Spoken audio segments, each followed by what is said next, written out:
Di m tile m akwụkwọ m wee bịaba obodo oyibo. Mụ na ya na-abụ wee bili. Mana di m a na-ekwu maka ya na-azụ afịa jewelries. M wee bịa wee mụba nwa ife anyị mụrụ bụ ụmụ na-atọ. Ka anyị mụsịrị ụmụ na-atọ sị na anyị achọrọzi na ọ bụgodu na anyị ka ya mụ na anyị ga-enye gị apa ọpa ịghọtago.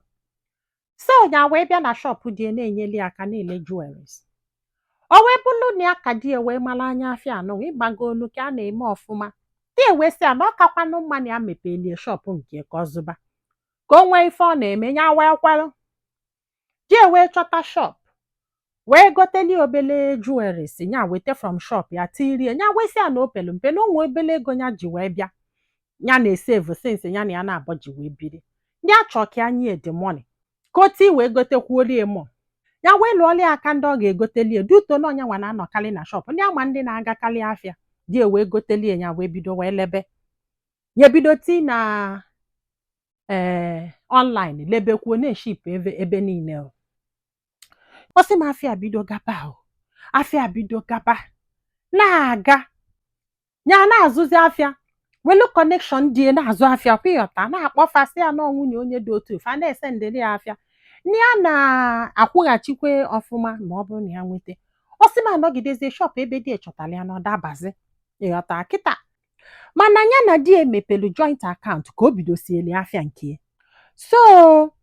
joint account afọ na fa na-etinye ego na ya every month onye ọbụla etinye ego na ya na fa na-etinye ịkwọ ka a mebele ọfụma o. N'ebe afụ ka esi akwụ ụgwọ ụlọ, ebe afụ ka esi akwụ ụgwọ akwụkwọ, ebe afụ ka esi eme everything feeding whatever. So onye ọbụla gbaindiza biznes nke ya. Nne ya mụrụ ife di eji ego nke ya eme o. Ya wee chọta shop dị biga wee go manicom go everything bido mepee afịa na-azụ na-aga aga. Ọ sị m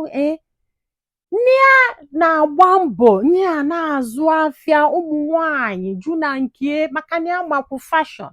ya na-ese ya na-etinye ya yilinye ese etinye ya menne anyị ese etinye magonu pipụl na-afụ ya na-etinye ma na iru akwụkwọ afịa na-aga na-aga ya megidezie kadie twice ma ife na-aza ya kadie ugboro na-abụ ka ji wee kadie.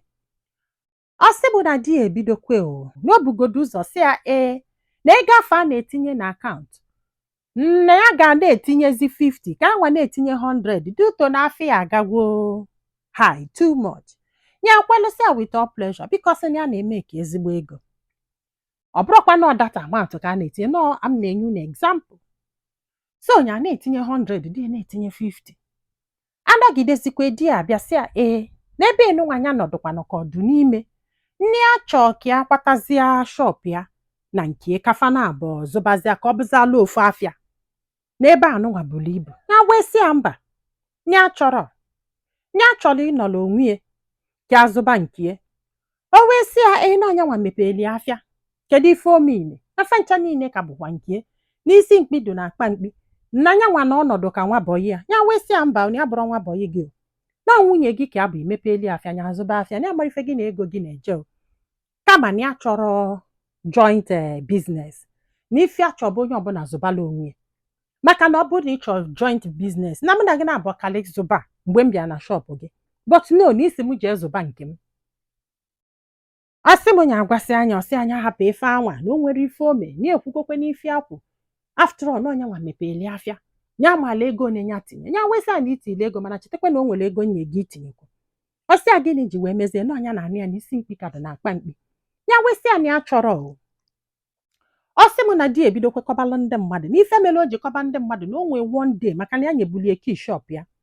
ya na afịa bịaza n'ụtụtụ ọ bụrụ na di ebugolu some of ngwongwo ebu ete na shop nyanwa ya wepụta ụtụtụ buru ebuchighi azụ na nke sị na ya chọrọ. O wee bido wee kọbalụ ndị mmadụ baba mba si n'iwu na-egie na ọnya mepere afịa na ọnya mere nna na ọnya mere ibie. Ọ sị m ose bekwe o akọbakwalụ ndị ụmụ nwoke ndị be anyị na-ebe afọ fe bido sọpọtụ ba nke nwoke si na nwaanyị anyị wabagokwa anya na ọ dịghị mepelu gị shop na o nwere ife ome ya wee sị ha na ọ ga-elitu shop ya na ya mara ife ya na ego na-eme ọsị olitu o mepeli ọzọ ya sịfa na ya chọrọ. Ọ sị m ụmụ nwoke be anyị na-ekwuzi ha ịmagolo onye ọbụla na-agụ okwu ya wee sị mba maka na enwerezi onye ya na ya na-abụ ọkwụ na-asa ya na ụmụ nwaanyị na-asị anyị ekwekwana ya wee wepụ okwu kọt wee luo wee kpegide kpesị wee sị jọji wee sị a kedu ife bụ imepe afịa. Ọ sị na isetụlụ mmadụ ịghọtago na so George wee sị anọ n'ọnọdụ ka gift n'isetụlụ gị abụ n'isetụlụ gị o na nwaanyị anụwa na ife niile do n'afịa bikos na mgbe ịchọta shop nọ n'afịa everything n'afịa kedu ife ọkwanụ onye ọbụla zụba nke olesi madụ umeanụ okwe nya wee kpegbuo ewee nata ka a natazili di ebido na-ewe iwo na-echi ndị mmadụ warning na-akpọ ndị befe na-agwa onye ọbụla ụmụ alụmalị anụ ndị mmadụ wee sị a na di na-ewekwa iwo nya protektikwa onwe ya na onwekwa ike ime ajọ ife ọbụla si m nne ka di ejesizi bata o jee na rum fabulu ngwongwo ya niile gbada na basement bili ndị agwa eji nwayọọ wee jegotekwa ụmụ kamera wee tiesie na shop ya maka na o nwere onye ọ gwara na ya ga-amụ ịnya na shop afọ ọkụ wee chenjie key shop ya o ịghọtago ọ sị m ya na di ya na-ebizi ka cat and dog ihe a na-emekwa o